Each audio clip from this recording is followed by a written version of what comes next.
I believe in the right to life. Pro-life.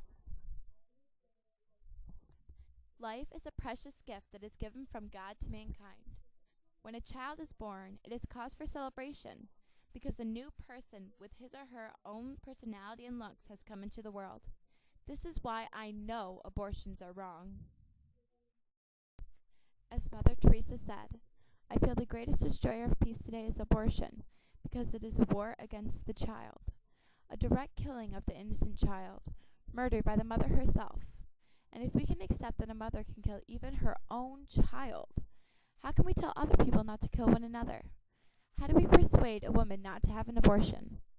As always, we must persuade her with love. And we remind ourselves that love means to be willing to give until it hurts. Whenever I see one of those posts on Facebook or an advertisement about abortions, I often start to cry because I know that somewhere an innocent baby is being murdered just for the crime of existing, which isn't a crime at all. Also, the ways they kill the baby are so violent and horrible that it is unbelievable. I have a friend whose mom knows a woman who had an abortion because she didn't feel ready for the baby.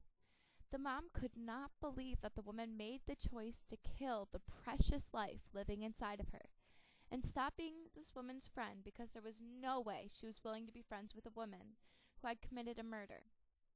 She saw the woman a few times again when she accidentally ran into her at a store or a gathering, but the woman was not the same. The woman was sadder, laughed less, frowned more, and looked as though she had aged many years past her actual age. She missed the life that had been living inside of her. So you see, abortions not only affect the baby that is being killed, but also the woman who chose to kill the life living inside of her. Another thing is how utterly violent the killings of the developing baby are. One of the ways they kill a developing child is by ripping apart his or her limbs, pulling them out of the mother's womb, and sucking his or her brains out of his or her head.